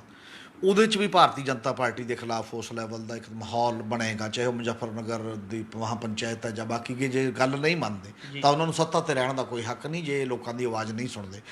ਪਰ ਆਹ ਜਿਹੜੀ ਇੱਕ ਇਮੀਡੀਏਟ ਘਟਨਾ ਵਾਪਰੀ ਹੈ ਘਟਨ ਦੀ, ਇਹਨੇ ਸਿਆਸਤ ਦੇ ਵਿੱਚ ਹੁਣੇ ਤੋਂ ਇੱਕ ਤਾਂ ਟੋਟਲ ਆਪੋਜੀਸ਼ਨ ਪਾਰਟੀਆਂ ਨੇ ਜਿਹੜੀਆਂ ਉਹਨਾਂ ਨੇ ਤਾਂ ਨਿੰਦਾ ਕੀਤੀ ਉਹ ਕੀਤੀ ਹੈ ਉਸ ਪੱਧਰ ਦੇ ਉੱਤੇ ਆ ਕੇ। ਦੂਜੀ ਗੱਲ ਇਹ ਹੈ ਕਿ ਜਿਹੜੀਆਂ ਹੁਣ ਇਹਦੀ ਭਾਈਵਾਲ ਪਾਰਟੀ ਵੀ ਹੈ, ਜੇ ਉਹਦਾ ਡਿਪਟੀ ਚੀਫ ਮਿਨਿਸਟਰ ਇਹ ਕਹਿੰਦਾ ਪ੍ਰੈਸ ਕਾਨਫਰੰਸ 'ਚ ਕਿ ਇਹਦੇ ਕਾਰਵਾਈ ਹੋਏਗੀ, ਪਰ ਦੂਜੇ ਪਾਸੇ ਚੀਫ ਮਿਨਿਸਟਰ ਕੀ ਕਹਿੰਦਾ ਇੱਥੇ ਪ੍ਰੈਸ ਕਲੱਬ ਦੇ ਵਿੱਚ ਆ ਕੇ, ਚੀਫ ਮਿਨਿਸਟਰ ਇਹ ਕਹਿ ਰਿਹਾ ਕਿ ਸ਼ਬਦਾਵਲੀ 'ਚ ਗਲਤੀ ਸੀ ਪਰ ਸਖਤੀ ਕਰਨ ਦੀ ਤਾਂ ਲੋੜ ਸੀ। ਇਹਦਾ ਮਤਲਬ ਤੁਸੀਂ ਉਹਦੀ ਪਿੱਛੇ ਥਾਪੜ ਰਹੇ ਹੋ। ਸ਼ਬਦਾਵਲੀ ਗਲਤ ਸੀ, ਸਖਤੀ ਕਰਨ ਦੀ ਲੋੜ ਸੀ, ਸਖਤੀ ਕਰਨ ਦੀ ਲੋੜ ਦਾ ਮਤਲਬ ਹੈ ਸਿਰ ਫੋੜਨਾ ਜਾਂ ਵਾਜਬ ਸੀ। ਤੇ ਜੇ ਉਹ ਸ਼ਬਦਾਵਲੀ ਐ ਬਿਨਾਂ ਵਰਤੇ ਸਿਰ ਫੋੜ ਦਿੰਦਾ ਜਾਂ ਕਹਿ ਦਿੰਦਾ ਪੁਲਿਸ ਨੂੰ ਕਿ ਮੈਂ ਸ਼ਬਦੋਂ ਨਹੀਂ ਕਹਿੰਦਾ, ਮੈਂ ਵੈਸੇ ਕਹਿਣਾ ਸਿਰ ਫੋੜ ਦਿਓ, ਫਿਰ ਕਾਰਵਾਈ ਠੀਕ ਹੈ। ਇਸ ਲਈ ਇੱਕ ਤਾਂ ਇਹ ਜਿਹੜੇ ਐਕਸ਼ਨ ਦਾ ਕੁਐਸਚਨ ਹੈ, ਜੇ ਐਕਸ਼ਨ ਨਹੀਂ ਹੁੰਦਾ ਤਾਂ ਜੇਜੇਪੀ ਸਾਹਮਣੇ ਜਿਹੜੀ ਕਿਸਾਨਾਂ ਦੀ ਪਾਰਟੀ ਆਪਦੇ ਆਪ ਨੂੰ ਕਹਾਉਂਦੀ ਹੈ ਉਹਦੇ ਸਾਹਮਣੇ ਇੱਕ ਬੜਾ ਲੀਗਲ ਤੇ ਮੋਰਲ ਉਦੋਂ ਦਾ ਹੀ ਕੁਐਸਚਨ ਹੈ ਜਦੋਂ ਦਾ ਮੋਰਚਾ ਚੱਲੇ ਹੈ। ਉਦੋਂ ਦਾ ਇੱਕ ਵੱਡਾ ਸਵਾਲ ਹੈ। ਇਹਦੇ ਐਮਐਲਏ ਬਾਗੀ ਦੇ ਤੌਰ ਤੇ ਵੀ ਬੋਲਦੇ ਰਹੇ, ਉਹ ਤਾਂ ਦਲ ਬਦਲੀ ਵਿਰੋਧੀ ਕਾਨੂੰਨ ਕਰਕੇ ਬੰਧੂਆ ਮਜ਼ਦੂਰੀ ਦੀ ਤਰ੍ਹਾਂ ਉਹ ਕੰਮ ਕਰ ਰਹੇ ਐਮਐਲਏ ਨੇ ਜਿਹੜੇ ਮੈਂਬਰਸ਼ਿਪ ਨਹੀਂ ਖੋਣਾ ਚਾਹੁੰਦੇ ਆਪਣੀ, ਜੇ ਮੈਂਬਰਸ਼ਿਪ ਖੋਜੂ ਨਹੀਂ ਅੰਦਰੋਂ ਤਾਂ ਉਹਨਾਂ ਨੂੰ ਲੱਗ ਰਿਹਾ ਕਿ ਗੱਲ ਗਲਤ ਹੋ ਰਹੀ ਹੈ। ਬਿਲਕੁਲ। ਹੁਣ ਐਡੇ ਵੱਡੇ ਇਖਲਾਕ ਵਾਲੇ ਬੰਦੇ ਪੈਦਾ ਕਦੋਂ ਹੋਣਗੇ ਜਿਹੜੇ ਐਮਐਲਏਸ਼ਿਪ ਛੱਡ ਸਕਦੇ ਨੇ ਇਸ ਗੱਲ ਲਈ ਕਿ ਇਨਸਾਫ ਦਾ ਸਵਾਲ ਹੈ। ਅੰਦਰ ਉਹਦੇ ਗੜਬੜ ਹੈ। ਪਰ ਹੁਣ ਜਿਹੜੀ ਉਹ ਬੀਬੀ ਨੇ ਫੈਸਲਾ ਕੀਤਾ ਸੰਤੋਸ਼ ਦਾਈਆ ਨੇ, ਉਹਨੇ ਬਹੁਤ ਵੱਡਾ ਇੱਕ ਰਿਸਕ ਵੀ ਤੇ ਇੱਕ ਵੱਡੀ ਦਲੇਰੀ ਵਾਲੀ ਗੱਲ ਕੀਤੀ ਹੈ ਕਿ ਇੱਕ ਅੱਤ ਹੋ ਜਾਂਦੀ ਹੈ ਤੇ ਇਹ ਬਰਦਾਸ਼ਤਯੋਗ ਨਹੀਂ ਹੈ ਗੱਲ, ਤੇ ਉਹਨੇ ਉਹ ਗੱਲ ਛੱਡਤੀ ਹੈ। ਇਹਦੇ ਤੋਂ ਇਲਾਵਾ ਬੀਜੇਪੀ ਦੇ ਆਪਦੇ ਲੀਡਰ ਤੇ ਜਿਹੜੇ ਅੱਜ ਕੱਲ੍ਹ ਮੇਘਾਲਿਆ ਦੇ ਰਾਜਪਾਲ ਲਾਏ ਹੋਏ ਨੇ, ਸਤਪਾਲ ਮਲਿਕ। ਸਤਪਾਲ ਮਲਿਕ ਨੇ ਪਹਿਲਾਂ ਵੀ ਯੂਪੀ 'ਚ ਜਾ ਕੇ ਇੱਕ ਗੱਲ ਕਹੀ ਸੀ, ਕਾਫੀ ਦੇਰ ਪਹਿਲਾਂ, ਉਹ ਬਹੁਤ ਚੱਲੀ ਆ, ਵਾਇਰਲ ਹੋਈ ਸੀ। ਉਹ ਕਹਿ ਰਹੇ ਨੇ ਵੀ ਇਹ ਤਾਂ 300 ਸਾਲ ਲੜਦੇ ਰਹੇ, ਮਤਲਬ ਇਹ ਐਡਾ ਸੌਖਾ ਨਹੀਂ ਹੈ ਵੀ ਤੁਸੀਂ ਅੰਦੋਲਨ ਨੂੰ ਇਹ ਕਹੋ ਵੀ ਇਹ ਥੱਕ ਜਾਣਗੇ ਫਲਾਣਾ। ਉਹਦੀ ਗੱਲ ਸੱਚ ਸਾਬਤ ਉੱਧਰ ਨੂੰ ਹੋ ਰਹੀ ਹੈ ਨਾ, ਵੀ ਤੁਸੀਂ ਕਹਿੰਦੇ ਆਪ ਹੀ ਚਲੇ ਜਾਣਗੇ, ਥੱਕ ਕੇ ਚਲੇ ਜਾਣਗੇ, ਜਾਂ ਵੀ ਇਹਨਾਂ ਨੂੰ ਹਲਕੇ 'ਚ ਨਹੀਂ ਲੈਣਾ ਚਾਹੀਦਾ। ਹੁਣ ਦੁਬਾਰਾ ਬਤੌਰ ਗਵਰਨਰ ਦੀ ਪੋਸਟ 'ਤੇ ਹੁੰਦੇ ਦੁਬਾਰਾ ਉਹਨੇ ਫਿਰ ਦੁਬਾਰਾ ਕਿਹਾ, ਉਹਨੇ ਇਹ ਕਿਹਾ ਕਿ ਇਹ ਅਫਸਰ ਜਿਹੜਾ ਹੈ ਇਹ 1 ਮਿੰਟ ਵੀ ਆਪਣੀ ਪੋਸਟ 'ਤੇ ਰਹਿਣ ਦੇ ਲਾਇਕ ਨਹੀਂ ਹੈ। ਜਿਹਨੇ ਇਹ ਗੱਲ ਕੀਤੀ, ਇੱਕ ਕਾਂਸਟੀਟਿਊਸ਼ਨਲ ਪੋਸਟ 'ਤੇ ਗਵਰਨਰ ਕਹਿੰਦਾ, ਜਾਂ ਤਾਂ ਗਵਰਨਰ ਨੂੰ ਹਟਾ ਦਿਓ ਫਿਰ ਜੇਕਰ ਤੁਹਾਡੀ ਇਹ ਗੱਲ ਲੱਗਦਾ। ਦੂਜੀ ਗੱਲ ਉਹ ਇਹ ਕਹਿੰਦਾ ਕਿ ਗਵਰਨਰ ਦੀ ਗੱਲ ਨਹੀਂ, ਜੇ ਇਹ ਖੱਟਰ ਲੈਵਲ ਦਾ ਮਾਮਲਾ ਹੈ, ਖੱਟਰ ਜਾਣਬੁੱਝ ਕੇ ਬਾਰ-ਬਾਰ ਪੰਗਾ ਦਬਾਉਣ ਦੀ ਕੋਸ਼ਿਸ਼ ਕਰਦਾ, ਇਹ ਬੀਜੇਪੀ ਨੂੰ ਫਸਾਉਣ ਦੀ ਟਰਾਈ ਕਰਦਾ ਪੂਰੇ ਦੇਸ਼ ਦੇ ਵਿੱਚ। ਤੇ ਮੈਨੂੰ ਪਤਾ ਹੈ ਉਹ ਕਹਿ ਰਿਹਾ ਕਿ ਪੱਛਮੀ ਯੂਪੀ ਦੇ ਕਿਸੇ ਵੀ ਪਿੰਡ 'ਚ ਬੀਜੇਪੀ ਦਾ ਕੋਈ ਸਿਰ ਕਰਦਾ ਆਗੂ ਜਾ ਨਹੀਂ ਸਕਦਾ, ਉੱਥੇ ਬੈਨ ਹੈ। ਹਰਿਆਣੇ 'ਚ ਨਹੀਂ ਜਾ ਸਕਦਾ, ਪੰਜਾਬ 'ਚ ਹੈ ਹੀ ਨਹੀਂ, ਅੱਧੇ ਰਾਜਸਥਾਨ 'ਚ ਨਹੀਂ ਜਾ ਸਕਦਾ। ਇਹ ਉਹਦੀ ਸ਼ਬਦਾਵਲੀ ਹੈ ਕਿ ਤੁਸੀਂ ਕੀ ਕਰ ਸਕਦੇ। ਖੱਟਰ ਜਿਹੜਾ ਜਿਸ ਗੱਲ ਨਾਲ ਚੱਲ ਰਿਹਾ ਹੈ, ਜਿਸ ਤਰੀਕੇ ਨਾਲ ਚੱਲ ਰਿਹਾ, ਉਹਨੂੰ ਜਾਂ ਤਾਂ ਇਲਾਕੇ ਦੀ ਸਮਝ ਨਹੀਂ, ਜਾਂ ਇਸ ਕਮਿਊਨਿਟੀ ਬਾਰੇ ਸਮਝ ਨਹੀਂ, ਤੇ ਨਾ ਸਮਝੀ 'ਚੋਂ ਫੈਸਲੇ ਲੈ ਰਿਹਾ, ਜਾਂ ਬੇਵਕੂਫੀ 'ਚੋਂ। ਇਹ ਸ਼ਬਦ ਉਹ ਯੂਜ਼ ਕਰ ਰਿਹਾ ਚੀਫ ਮਿਨਿਸਟਰ ਦੇ ਬਾਰੇ। ਤੇ ਉਹ ਇਹ ਕਹਿ ਰਿਹਾ ਕਿ ਮੈਂ ਦੋਨੇ ਗੱਲਾਂ ਕੇਂਦਰੀ ਲੀਡਰਸ਼ਿਪ ਨੂੰ ਕਹਿ ਕੇ ਆਇਆ, ਇਕੱਲਾ ਖੱਟਰ ਦਾ ਸਵਾਲ ਨਹੀਂ। ਔਰ ਖੱਟਰ ਤੋਂ ਤਾਂ ਉਹਨੇ ਇਹ ਕਿਹਾ ਕਿ ਤੁਰੰਤ ਕਿਸਾਨਾਂ ਤੋਂ ਮਾਫੀ ਮੰਗੇ ਤੇ ਅਫਸਰ ਦੇ ਖਿਲਾਫ ਕਾਰਵਾਈ ਕਰੇ। ਖੱਟਰ ਚੀਫ ਮਿਨਿਸਟਰ ਮਾਫੀ ਮੰਗੇ, ਜਿਹੜੀ ਸਤਪਾਲ ਮਲਿਕ ਦਾ ਇਹ ਕਹਿਣਾ ਹੈ। ਔਰ ਦੂਜੀ ਗੱਲ ਇਹ ਹੈ ਕਿ ਉਹਨੇ ਕਹਿੰਦਾ ਮੈਂ ਕੇਂਦਰੀ ਲੀਡਰਸ਼ਿਪ ਨੂੰ ਜਾ ਕੇ ਆਇਆ ਵੀ 2 ਗੱਲਾਂ ਨਾ ਕਰਿਓ ਘੱਟੋ ਘੱਟ। ਇੱਕ, ਇਹਨਾਂ ਨੂੰ ਖਾਲੀ ਹੱਥ ਵਾਪਸ ਨਾ ਭੇਜੋ, ਇੱਕ ਫੋਰਸ ਦਾ ਇਸਤੇਮਾਲ ਨਾ ਕਰਿਓ। ਜੇ ਦੋਨੇ ਗੱਲਾਂ ਹੋ ਗਿਆ, ਤੁਹਾਨੂੰ ਪਤਾ ਨਹੀਂ ਕਿ ਕਿੰਨੇ ਲੰਮੇ ਸਮੇਂ ਤੱਕ ਕਿਸ ਲੈਵਲ ਦਾ ਤੁਸੀਂ ਇੱਕ ਨਵਾਂ ਪੰਗਾ ਖੜਾ ਕਰੋਗੇ ਦੇਸ਼ ਦੇ ਵਿੱਚ। ਤੇ ਇਹ ਗੱਲ ਤੁਹਾਨੂੰ ਕਿਸੇ ਨੂੰ ਵੀ, ਨਾ ਦੇਸ਼ ਦੇ ਹਿੱਤ ਦੇ ਵਿੱਚ ਹੈ, ਨਾ ਬੀਜੇਪੀ ਦੇ ਤਾਂ ਹੈ ਹੀ ਨਹੀਂ ਕਿਸੇ ਵੀ ਰੂਪ 'ਚ। ਜੇ ਸਤਪਾਲ ਮਲਿਕ ਵਰਗਾ ਬੰਦਾ ਜਿਹਦੇ ਅੰਦਰੋਂ ਉਹ ਕਹਿੰਦਾ ਮੈਂ ਗਵਰਨਰ ਹੈਗਾ ਜਾਂ ਨਹੀਂ, ਕੱਲ੍ਹ ਨੂੰ ਹਟ ਜਾ ਜਦੋਂ ਮਰਜ਼ੀ, ਰਹਿਣਾ ਮੈਂ ਆਪਣੇ ਲੋਕਾਂ 'ਚ, ਆਪਣੇ ਲੋਕਾਂ ਨਾਲ। ਕੀ ਇਸ ਲੈਵਲ ਦੀ ਵਫਾ ਆਪਣੇ ਲੋਕਾਂ ਦੇ ਨਾਲ ਬੀਜੇਪੀ ਦੇ ਅੰਦਰ ਵੀ ਹੋਰ ਬੰਦੇ ਨਹੀਂ ਹੋਣਗੇ, ਜੇਜੇਪੀ ਦੇ ਅੰਦਰ ਵੀ ਹੋਰ ਬੰਦੇ ਨਹੀਂ ਹੋਣਗੇ, ਬਾਕੀ ਲੋਕ ਵੀ ਨਹੀਂ ਹੈ ਜੇ ਸੁਸਾਇਟੀ 'ਚ ਹੋਣਗੇ, ਈਵਨ ਅਫਸਰਾਂ ਦੇ ਵਿੱਚ ਵੀ ਨਹੀਂ ਬੰਦੇ ਹੋਣਗੇ। ਹੁਣ ਆਹ ਜਿਹੜੀ ਵੀਡੀਓ ਬਣਾਈ ਹੈ, ਇਹ ਵੀਡੀਓ ਵੀ ਸਰਕਾਰੀ ਕਿਸੇ ਬੰਦੇ ਨੇ ਖੜ ਕੇ ਹੀ ਉੱਥੇ ਬਣਾਈ ਹੈ ਨਾ, ਵੈਸੇ ਤਾਂ ਨਹੀਂ ਸੀ ਬਣ ਸਕਦੀ ਕਿਸੇ ਵੀ ਤਰੀਕੇ। ਤਾਂ ਬੰਦਾ ਅੰਦਰ ਉਹਦੇ ਡਰਦੇ ਆ ਵੀ ਇਹ ਕੀ ਕਹਿ ਰਿਹਾ, ਇਹ ਕੀ ਸਿਸਟਮ ਹੋ ਰਿਹਾ। ਇਹ ਜਿਹੜਾ ਮਾਹੌਲ ਜਿੱਧਰ ਨੂੰ ਬਣ ਰਿਹਾ ਹੈ, ਇਹਦਾ ਮਤਲਬ ਇਹ ਹੈ ਕਿ ਅੰਦਰ ਵੀ ਕਿਤੇ ਨਾ ਕਿਤੇ ਇਨਸਾਨੀਅਤ ਜਾਗਦੀ ਹੈ ਜਦੋਂ ਅੱਤ ਹੋ ਜਾਂਦੀ ਹੈ ਕਿਸੇ ਗੱਲ ਦੀ, ਜਦੋਂ ਬੰਦਾ ਇਹ ਮਹਿਸੂਸ ਕਰਦਾ ਕਿ ਸਾਹਮਣੇ ਵਾਲੇ ਨਾਲ ਬਹੁਤ ਜ਼ਿਆਦਾ ਬੇਇਨਸਾਫੀ ਹੋ ਰਹੀ ਹੈ, ਤਾਂ ਜਿਹੜੀ ਅੰਦਰਲੀ ਲੜਾਈ ਹੈ ਕਿਤੇ ਨਾ ਕਿਤੇ ਬੀਜੇਪੀ ਦੀ, ਇਹ ਸਰਕਾਰ 'ਤੇ ਵੀ ਅਸਰ ਪਏਗਾ ਔਰ ਸਰਕਾਰ ਦੇ ਅਸਰ ਜੇਜੇਪੀ 'ਤੇ ਜ਼ਿਆਦਾ ਪਏਗਾ ਇਮੀਡੀਏਟ, ਕਿਉਂਕਿ ਉਹ ਮੇਨ ਕਿਸਾਨਾਂ ਦੀ ਹੈ ਜਿੱਧਰੋਂ ਸ਼ੁਰੂ ਹੋ ਚੁੱਕਿਆ ਕੰਮ। ਔਰ ਸਿਆਸੀ ਤੌਰ 'ਤੇ ਮੈਨੂੰ ਨਹੀਂ ਲੱਗਦਾ ਕਿ ਇਹ ਕੋਈ ਬਹੁਤ ਸਿਆਣਪ ਭਰਿਆ ਕਦਮ ਹੈ, ਔਰ ਇਹ ਇਹੋ ਜਿਹਾ ਕਦਮ ਹੈ ਜਿਹੜਾ ਮਤਲਬ ਖੁਦਕਸ਼ੀ ਕਰਨ ਵਾਲੇ ਪਾਸੇ, ਸਿਆਸੀ ਖੁਦਕਸ਼ੀ ਵਾਲੇ ਪਾਸੇ ਜਾ ਰਿਹਾ। ਔਰ ਜਿੰਨਾ ਜਲਦੀ ਖੱਟਰ ਸਰਕਾਰ ਸਮਝੂਗੀ ਜਾਂ ਕੇਂਦਰ ਸਰਕਾਰ ਸਮਝੂਗੀ ਓਨਾ ਚੰਗਾ, ਅਤੇ ਨਹੀਂ ਤਾਂ ਠੀਕ ਹੈ। ਕਿਸਾਨ ਅੰਦੋਲਨ ਚੱਲ ਰਿਹਾ, ਔਰ ਜਿਹੜਾ ਹਰਫੀਆ ਬਿਆਨ ਇਹਨਾਂ ਨੇ ਇਹ ਦਿੱਤਾ ਸੀ ਯੂਪੀ ਵਾਲਿਆਂ ਨੇ ਕਿ ਉੱਥੇ 1000 ਬੰਦਾ ਹੁੰਦਾ ਹੈ, ਅਤੇ ਜੇਕਰ ਥੋੜ੍ਹਾ ਬਹੁਤ ਛੇੜਛਾੜ ਹੁੰਦੀ ਹੈ 15000 ਤੁਰੰਤ ਆ ਜਾਂਦਾ ਹੈ। ਇਹ ਜਲਵਾ ਤਾਂ ਹੁਣ ਖੱਟਰ ਨੇ ਵੀ ਦੇਖ ਹੀ ਲਿਆ ਹੋਣਾ ਜੀ। ਲੋਕ ਲਾਠੀ ਚਾਰਜ ਤੋਂ ਡਰਦੇ ਥੋੜ੍ਹੀ ਘਰ ਬੈਠ ਰਹੇ ਨੇ, ਜਿੱਦਣ ਉਹਨਾਂ ਨੂੰ ਪਤਾ ਲੱਗ ਗਿਆ ਹੋ ਗਿਆ, ਉਹ ਮੁੜ ਕੇ ਸੜਕਾਂ 'ਤੇ ਆ ਰਹੇ ਨੇ। ਜਦੋਂ ਇਸ ਲੈਵਲ ਦੀ ਮਾਨਸਿਕਤਾ ਲੋਕਾਂ ਦੀ ਬਣੀ ਹੋਵੇ ਤਾਂ ਤੁਸੀਂ ਫੋਰਸ ਯੂਜ ਕਰਕੇ ਜ਼ਬਰਦਸਤੀ ਦੇ ਨਾਲ ਤੁਸੀਂ ਅੰਦੋਲਨ ਨਹੀਂ ਦਵਾ ਸਕਦੇ। ਉਹਦੇ ਲਈ ਇੱਕ ਇਨਸਾਨੀਅਤ ਦਾ, ਇੱਕ ਲੋਕਾਂ ਦੇ ਨਾਲ ਮਿਲ ਕੇ ਭਾਈਚਾਰਕ ਦਾ ਅਤੇ ਇੱਕ ਗੱਲਬਾਤ ਰਾਹੀਂ ਤਰੀਕਾ ਗੌਰਮੈਂਟ ਆਫ ਇੰਡੀਆ ਨੂੰ ਸੱਦਣਾ ਚਾਹੀਦਾ ਔਰ ਸੱਦ ਕੇ ਗੱਲਬਾਤ ਨਿਬੇੜਨੀ ਚਾਹੀਦੀ ਹੈ। ਜਦੋਂ ਮੇਨ ਮੁੱਦਾ ਨਿਬੜ ਗਿਆ ਤਾਂ ਸੰਘਰਸ਼ ਵੀ ਖਤਮ ਹੋ ਆਪੇ ਹਟ ਜਾਣਾ, ਅਤੇ ਉਹ ਮੁੱਦਾ ਖੜਾ ਰੱਖਦੇ ਹੋਏ ਫਿਰ ਟਕਰਾਅ ਖੜੇ ਹੋਣਗੇ, ਬਾਰ-ਬਾਰ ਖੜੇ ਹੋਣਗੇ, ਔਰ ਇਹਦਾ ਨੁਕਸਾਨ ਸਾਰਿਆਂ ਨੂੰ ਹੋਏਗਾ ਹੀ, ਇਹ ਸਾਰੀ ਧਿਰ ਨੂੰ। ਹਮੀਰ ਜੀ, ਜਿਵੇਂ ਕਿ ਆਪਾਂ ਹਰਿਆਣਾ ਦੀ ਗੱਲ ਕਰ ਰਹੇ ਹਾਂ, ਹਰਿਆਣਾ ਦੇ ਵਿੱਚ ਹਰਿਆਣਾ ਸਰਕਾਰ ਅਤੇ ਕਿਸਾਨ ਜਥੇਬੰਦੀਆਂ ਵਿਚਕਾਰ ਟਕਰਾਅ ਵੱਧ ਰਿਹਾ। ਉਸੇ ਤਰ੍ਹਾਂ ਜੇਕਰ ਗੱਲ ਕਰੀਏ ਪੰਜਾਬ ਦੀ, ਪੰਜਾਬ ਵਿੱਚ ਵੀ ਕਿਸਾਨਾਂ ਵੱਲੋਂ ਜਿਹੜਾ ਹੈਗਾ ਲਗਾਤਾਰ, ਚਾਹੇ ਸੁਖਬੀਰ ਸਿੰਘ ਬਾਦਲ ਹੋਣ, ਨਵਜੋਤ ਸਿੰਘ ਸਿੱਧੂ ਹੋਣ ਜਾਂ ਹੋਰ ਸਿਆਸੀ ਪਾਰਟੀਆਂ ਦੇ ਆਗੂ ਹੋਣ, ਉਹਨਾਂ ਨੂੰ ਘੇਰਿਆ ਜਾ ਰਿਹਾ ਹੈਗਾ, ਕਈ ਤਰ੍ਹਾਂ ਦੇ ਸਵਾਲ ਪੁੱਛੇ ਜਾ ਰਹੇ ਨੇ। ਅਸੀਂ ਜਾਣਨਾ ਚਾਹਾਂਗੇ ਕਿ ਇਹ ਟਕਰਾਅ ਕਿਤੇ ਆਉਣ ਵਾਲੇ ਦਿਨਾਂ 'ਚ ਪੰਜਾਬ ਦੀ ਧਰਤੀ 'ਤੇ ਵੀ ਦੇਖਣ ਨੂੰ ਮਿਲ ਸਕਦਾ? ਇਹਦੇ ਵਿੱਚ ਦੇਖੋ, ਇੱਕ ਗੱਲ ਹੈ ਕਿ ਕਿਸਾਨ ਅੰਦੋਲਨ ਨੇ, ਚਾਹੇ ਸੰਯੁਕਤ ਕਿਸਾਨ ਮੋਰਚਾ ਨੇ ਇੱਕ ਲਾਈਨ ਲਈ ਹੋਈ ਹੈ ਕਿ ਬੀਜੇਪੀ ਦਾ ਘਰਾਓ ਕਰੋ ਅਤੇ ਦੂਜਿਆਂ ਨੂੰ ਸਵਾਲ ਪੁੱਛੋ ਜੀ, ਅਤੇ ਨਾਲ ਪਰ ਕਿਸਾਨ ਅੰਦੋਲਨ ਨੇ ਇੱਕ ਹੋਰ ਗੱਲ ਵੀ ਇਹਨਾਂ ਪਾਰਟੀਆਂ ਨੂੰ ਅਪੀਲ ਕੀਤੀ ਸੀ ਜਿਹੜੀਆਂ ਦੂਜੀਆਂ ਨੇ, ਕਿ ਹੁਣੇ ਤੁਸੀਂ ਚੋਣ ਕੰਪੇਨ ਨਾ ਸਟਾਰਟ ਕਰੋ, ਅਜੇ ਟਾਈਮ ਬਹੁਤ ਪਿਆ ਹੈ, ਥੱਕ ਜਾਓਗੇ, ਲਾਸਟ 2 ਮਹੀਨੇ ਕਰ ਲਿਓ, 2-3 ਮਹੀਨੇ ਉਡੀਕ ਲਓ। ਪਾਰਟੀਆਂ ਨਹੀਂ ਉਡੀਕ ਰਹੀਆਂ, ਪਾਰਟੀਆਂ 'ਚ ਵੀ ਲਾਲਸਾ ਜਿਹੜੀ ਸੋ ਕਾਲਡ ਮਿਸ਼ਨ 22 ਹੈ ਨਾ ਸੱਤਾ 'ਚ ਪਹੁੰਚਣ ਦੀ, ਉਸ ਪਾਸੇ ਵੀ ਧਿਆਨ ਰੱਖਣਾ ਚਾਹੀਦਾ। ਸੰਯੁਕਤ ਕਿਸਾਨ ਮੋਰਚੇ ਦੀ ਗੱਲ ਉਦੋਂ ਹੀ ਮੰਨੀ ਜਾਣੀ ਹੈ ਜਦੋਂ ਗਰਾਊਂਡ 'ਤੇ ਪਾਰਟੀਆਂ ਵੀ ਉਹਦੀ ਉਨੀ ਕੁ ਗੱਲ ਮੰਨਣਗੀਆਂ ਜੀ। ਜੇ ਪਾਰਟੀਆਂ ਆਪਣੇ ਢੰਗ ਨਾਲ ਚੱਲਦੀਆਂ ਨੇ, ਇਸੇ ਕਰਕੇ ਲੋਕ ਹੇਠਾਂ ਜਿਹੜਾ ਗਰਾਊਂਡ 'ਤੇ ਬੰਦਾ ਹੁੰਦਾ ਹੈ ਉਹਨੂੰ ਜਿਹੜੀ ਭੁਗਤਣੀ ਪੈਂਦੀ ਹੈ, ਅਤੇ ਉਹ ਕਈ ਵਾਰ ਫਿਰ ਉਹ ਆਪਣੇ ਆਗੂਆਂ ਦਾ ਜਿਹੜੀ ਫੈਸਲਾ ਹੁੰਦਾ ਉਹਨੂੰ ਵੀ ਉਲੰਘ ਜਾਂਦਾ ਹੈ। ਹੁਣ ਜੇ ਉਹ ਸਵਾਲ ਪੁੱਛਣਾ ਚਾਹੁੰਦੇ ਨੇ, ਮੰਨ ਲਓ ਸੁਖਬੀਰ ਬਾਦਲ ਹਰ ਖੁੱਲ੍ਹੀ ਜੀਪ 'ਚ ਸਾਰੇ ਹਲਕੇ 'ਚ ਫਿਰ ਰਿਹਾ ਜੀ, ਉਹ ਕਹਿੰਦੇ ਨੇ ਸਾਡੇ ਸਵਾਲਾਂ ਦਾ ਜਵਾਬ ਦਿਓ। ਉਹਨਾਂ ਨੇ ਹੁਣ ਇੱਕ ਤਰੀਕਾ ਅਪਣਾ ਲਿਆ ਕਿ ਇੱਕ ਵਾਰ ਖੜ੍ਹ ਗਿਆ ਨਾ ਗੱਲਬਾਤ ਕਰਨ ਲਈ, ਉਦੋਂ ਬਾਅਦ 20-50 ਮੋਟਰਸਾਈਕਲ ਮੂਹਰੇ ਲਾਓ, ਕਾਰਾਂ ਦਾ ਕਾਫਲਾ ਲਾਓ, ਇਸੇ ਤਰੀਕੇ ਨਾਲ ਚੱਲਦੇ ਜਾਓ ਬਸ। ਜੇ ਤੁਸੀਂ ਖੜ੍ਹ ਕੇ ਗੱਲ ਦੇ ਸਵਾਲ ਦੇ ਜਵਾਬ ਦੇਣ ਲਈ ਤਿਆਰ ਹੀ ਨਹੀਂ ਹੋ ਤਾਂ ਉਹ ਕਿਸਾਨ ਕੀ ਕਰਨ? ਬਿਲਕੁਲ, ਤਾਂ ਫਿਰ ਉਹ ਪ੍ਰੋਟੈਸਟ ਘਰਾਓ ਦੇ ਰੂਪ 'ਚ ਹੀ ਕਰਨਗੇ ਜੀ। ਉਹ ਕਿਸ ਰੂਪ 'ਚ ਕਰਨਗੇ? ਉਹ ਝੰਡੀਆਂ ਹੀ ਦਿਖਾਉਣਗੇ, ਕਿਸ ਰੂਪ ਦੇ ਵਿੱਚ ਕਰਨਗੇ? ਇਸ ਲਈ ਇਹ ਆਪਸਦਾਰੀ ਹੁੰਦੀ ਹੈ। ਜੇ ਜੈਨੂਅਨਲੀ ਉਹ ਪਾਰਟੀਆਂ ਇਹ ਚਾਹੁੰਦੀਆਂ ਨੇ ਕਿ ਸਾਨੂੰ ਬੀਜੇਪੀ ਤੋਂ ਅਲੱਗ ਸਮਝਿਆ ਜਾਵੇ, ਤਾਂ ਉਹਨਾਂ ਨੂੰ ਡੈਮੋਕ੍ਰੇਸੀ, ਜਮਹੂਰੀਅਤ ਦੇ ਉਸ ਟਾਈਪ ਦੇ, ਇਹ ਨਹੀਂ ਕਿ ਕੱਲ੍ਹ ਨੂੰ ਅਕਾਲੀ ਦਲ ਦਾ ਇੱਕ ਦਲ ਬਲ ਲੈ ਕੇ, ਉਹ ਵੀ ਕਿਸਾਨੀ 'ਚੋਂ ਹੀ ਆਏ ਹੋਏ ਬੰਦੇ ਨੇ ਕਾਫੀ, ਅਤੇ ਇੱਕ ਜਿਹੜਾ ਧੜਾ ਤੁਸੀਂ ਪੈਦਾ ਕਰ ਰਹੇ ਹੋ, ਕਿਸਾਨੀ ਨੂੰ ਕਿਸਾਨੀ ਨਾਲ ਲੜਾਉਣ ਦਾ ਜਿਹੜਾ ਤਰੀਕਾ ਪੈਦਾ ਕਰ ਰਹੇ ਹੋ, ਇਹ ਖਤਰਨਾਕ ਆਉਣ ਵਾਲੇ ਦਿਨਾਂ 'ਚ ਪੰਜਾਬ ਲਈ ਵੀ, ਹਰ ਪਾਰਟੀ ਲਈ ਵੀ, ਜਿਹੜੀਆਂ ਪਾਰਟੀਆਂ ਇਸ ਲੈਵਲ ਦਾ ਰੁਝਾਨ ਕਰ ਰਹੀਆਂ ਨੇ। ਔਰ ਮੈਨੂੰ ਇੱਕ ਚੰਗੀ ਗੱਲ ਇਹ ਲੱਗੀ ਕਿ ਬਹੁਜਨ ਸਮਾਜ ਪਾਰਟੀ ਦੀ ਕਾਨਫਰੰਸ ਸੀ ਕੱਲ੍ਹ ਜੀ, ਉਹਨਾਂ ਨੇ ਆਪਣੀ ਕਾਨਫਰੰਸ 2 ਘੰਟੇ ਜਾਮ ਕਰਕੇ 2.5 ਘੰਟੇ ਲੇਟ ਹੋਣ ਦਾ ਐਲਾਨ ਕਰਤਾ। ਇਹ ਕੋਆਪਰੇਸ਼ਨ ਹੁੰਦੀ ਹੈ, ਇਹ ਸਹਿਯੋਗ ਹੁੰਦਾ ਇੱਕ ਦੂਜੇ ਦਾ ਆਪਸ ਦੇ ਵਿੱਚ, ਕਿ ਚਲੋ ਠੀਕ ਹੈ 2 ਘੰਟੇ ਦਾ ਜਾਮ ਹੈ, ਆਪਾਂ ਥੋੜ੍ਹਾ ਲੇਟ ਸ਼ੁਰੂ ਕਰ ਲਾਂਗੇ, ਗੱਲ ਇਹ ਨਹੀਂ ਹੋਏ, ਅਤੇ ਲੈਕਚਰ ਘੱਟ ਦੇ ਦੇਣਗੇ, 2 ਬੰਦੇ ਦੇ ਦੇਣਗੇ ਜਿੱਥੇ 10 ਨੇ ਦੇਣੇ ਆ। ਜੇ ਗੱਲ ਤਾਂ ਜਦੋਂ ਇੱਕ ਐਮਰਜੈਂਸੀ ਆ ਗਈ, ਕਿਉਂਕਿ ਉਹ ਐਮਰਜੈਂਸੀ ਜਾਮ 2 ਘੰਟੇ ਦਾ ਜਿਹੜਾ ਇਸ ਲੈਵਲ 'ਤੇ ਆ ਗਿਆ। ਇਸੇ ਤਰ੍ਹਾਂ ਕਾਂਗਰਸ ਦਾ, ਜਿੱਥੇ ਤੁਸੀਂ ਐਂ ਜਾ ਰਹੇ ਹੋ, ਜਿਵੇਂ ਨਵਜੋਤ ਸਿੱਧੂ ਵੀ ਅੱਜ ਗਿਆ, ਅੰਮ੍ਰਿਤਸਰ ਦੇ ਵਿੱਚ ਵੀ ਹੋਇਆ, ਪਰ ਇਹ ਪਾਰਟੀਆਂ ਕੀ ਕਰਦੀਆਂ ਨੇ, ਸਾਰੀਆਂ ਪਾਰਟੀਆਂ ਇੱਕ ਦੂਜੇ ਨੂੰ ਕਹਿੰਦੀਆਂ ਨੇ, ਜੇ ਤਾਂ ਅਕਾਲੀ ਦਲ ਦਾ ਝੰਡੇ ਦਿਖਾਏ ਜਾਂਦੇ ਨੇ, ਸਵਾਲ ਪੁੱਛ, ਉਹ ਕਹਿੰਦੇ ਕਾਂਗਰਸੀ ਤੇ ਆਪ ਵਾਲੇ ਨੇ ਜੀ। ਜੇ ਕਿਸੇ ਕਾਂਗਰਸੀ ਦਾ ਘਰਾਓ ਹੋ ਜਾਂਦਾ ਜਾਂ ਗੱਲ ਹੋ ਜਾਂਦੀ, ਉਹ ਕਹਿੰਦੇ ਅਕਾਲੀ ਤੇ ਆਪ ਮਿਲੀ ਹੋਈ ਹੈ। ਜੇ ਕਿਸੇ ਆਪ ਵਾਲੇ ਦਾ ਘਰਾਓ ਹੋ ਜਾਂਦਾ, ਉਹ ਕਹਿੰਦਾ ਸਰਕਾਰ ਕਰਾ ਰਹੀ ਹੈ। ਇੰਨਾ ਕਹਿਣ ਦੀ ਤਾਂ ਜ਼ਰੂਰਤ ਜੇ ਕਿਸੇ 'ਚ ਨਹੀਂ ਹੈ ਕਿ ਕਿਸਾਨ ਆਪ ਵੀ ਕਰ ਸਕਦੇ ਨੇ ਆਪ, ਕਿਉਂਕਿ ਉਹ ਕਿਸਾਨ ਨਾਲ ਉਸ ਰੂਪ 'ਚ ਨਹੀਂ ਬਣਾਉਣਾ। ਪਰ ਸਵਾਲ ਇਹ ਹੈ ਕਿ ਤੁਸੀਂ ਸਾਰੇ ਹੀ ਰਲ ਕੇ, ਸਾਰਿਆਂ ਲਈ ਲੈਵਲ ਪਲੇਇੰਗ ਫੀਲਡ ਹੈ, ਜੇ ਸਾਰੇ ਇੱਕ ਸਹਿਮਤੀ ਬਣਾ ਲੈਣ, ਮਤਲਬ ਜਿਵੇਂ ਪੰਜਾਬ 'ਚ ਇੱਕ ਸਹਿਮਤੀ ਬਣੀ ਸੀ ਪਾਰਟੀਆਂ 'ਚ ਕਿ ਆਪਾਂ ਸਾਰੇ ਇਸ ਕਾਨੂੰਨ ਦੇ ਖਿਲਾਫ ਹਾਂ, ਸਾਂਝਾ ਮਤਾ ਪਾਇਆ ਅਸੈਂਬਲੀ ਦੇ ਵਿੱਚ, ਸਾਂਝੇ ਤੌਰ ਤੇ ਕਿਸਾਨ ਅੰਦੋਲਨਾਂ ਦਾ ਇੱਕ ਗੱਲ ਮੰਨੀ, ਜਿਹੜਾ ਵੋਟਰ ਜਿਵੇਂ ਉੱਪਰ ਜਾਰੀ ਹੋਇਆ, ਸਾਰੇ ਤਖਤੀਆਂ ਭਰ ਕੇ ਖੜੇ ਰਹੇ, ਅੰਦਰ ਗੱਲ ਕਰਦੇ ਰਹੇ। ਜੇ ਹੁਣ ਵੀ ਪੰਜਾਬ 'ਚ ਇਹ ਗੱਲ ਮੰਨ ਲੈਣ, ਕਿਉਂਕਿ ਜੇ ਕੋਈ ਵੀ ਨਹੀਂ ਕੰਪੇਨ ਕਰੂਗਾ ਤਾਂ ਦੂਜਾ ਵੀ ਨਹੀਂ ਕਰੂ, ਜੇ ਇੱਕ ਕਰਨ ਲੱਗ ਜੂਗਾ ਤਾਂ ਦੂਜੇ ਦੀ ਵੀ ਮਜਬੂਰੀ ਬਣ ਜੂ, ਦੂਜਾ ਵੀ ਭੱਜਣਾ ਸ਼ੁਰੂ ਕਰ ਦੂ।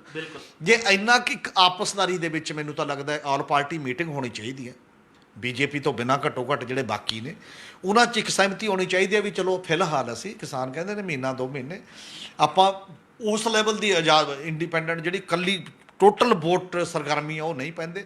ਆਪਦੀ ਗੱਲ ਕੋਈ ਵੀ ਕਰੋ, ਤੁਸੀਂ ਸੈਮੀਨਾਰ ਆਪਦੀ ਗੱਲ ਕਹਿੰਦੇ ਹੋ, ਪ੍ਰੈਸ ਰਾਹੀਂ ਵੀ ਕਹਿੰਦੇ ਹੋ, ਬਾਕੀ ਜਾ ਕੇ ਸੰਬੋਧਨ ਵੀ ਕਰ ਸਕਦੇ ਹੋ ਕਿਸੇ ਨੂੰ। ਜਦ ਤੁਸੀਂ ਇੱਕ ਪੋਲੀਟੀਕਲ ਐਂਗਲ ਲੈਂਦੇ ਹੋ, ਕੈਂਡੀਡੇਟ ਵੀ ਅਨਾਉਂਸ ਕਰਦੇ ਹੋ, ਇਕੱਠ ਉਸ ਲੈਵਲ ਦੇ ਕਰਦੇ ਹੋ, ਪੂਰੀ ਤਰ੍ਹਾਂ ਵੋਟ ਉਹ ਪਿੰਡਾਂ ਦੇ ਵਿੱਚੋਂ ਬੰਦੇ ਲੈ ਕੇ ਆਉਣਾ, ਤਾਂ ਉਹ ਇੱਕ ਹੋਰ ਟਾਈਪ ਦਾ ਡਿਸੀਜਨ ਹੁੰਦਾ। ਵੈਸੇ ਡੈਮੋਕ੍ਰੇਸੀ ਸਾਰਾ ਇੱਕ ਨੂੰ ਰਾਈਟ ਹੈ, ਜੋ ਆਪਦੀ ਗੱਲ ਕਹਿਣਾ ਪੀਸਫੁਲੀ, ਕੋਈ ਪਾਰਟੀ ਵੀ ਕਰ ਸਕਦੀ ਹੈ, ਕਿਸੇ ਨੂੰ ਕੋਈ ਵਿਰੋਧ, ਕੋਈ ਰੋਕ ਨਹੀਂ ਹੈ।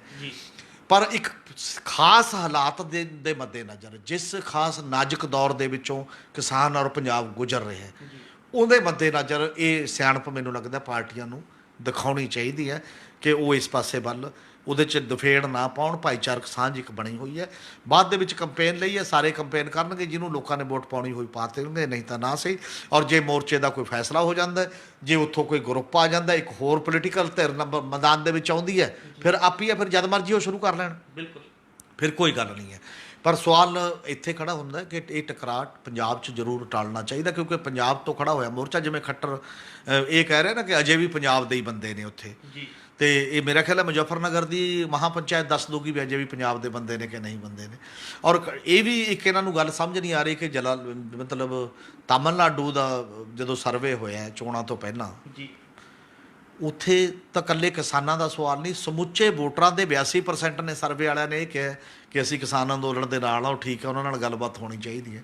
ਤਾਮਿਲਨਾਡੂ ਤਾਂ ਉਹਨਾਂ ਨਹੀਂ ਬੈਠਾ ਇੱਥੇ, ਤੁਹਾਡੇ ਕੋਲ ਇੰਨੀ ਇੰਟੈਲੀਜੈਂਸ ਹੈ, ਸਭ ਕੁਝ ਹੈ, ਜੇ ਸਮਝ ਸੋਚ ਕੇ ਵੀ ਜੇ ਝੂਠ ਬੋਲਣ ਦਾ ਜਿਹੜਾ ਕੋਈ ਲਾਇਸੈਂਸ ਲੈ ਲੇ, ਉਹ ਨਹੀਂ ਠੀਕ ਹੁੰਦਾ ਕਿਸੇ ਵੀ ਤਰੀਕੇ ਨਾਲ। ਔਰ ਐਡੇ ਵੱਡੇ ਪੱਧਰ 'ਤੇ ਲੋਕ ਬੈਠੇ ਨੇ, ਉਹਨਾਂ ਦੀ ਸੁਣੋ, ਉਹਨਾਂ ਨਾਲ ਗੱਲ ਕਰੋ, ਮਾਮਲੇ ਦਾ ਨਿਬੇੜਾ ਕਰੋ।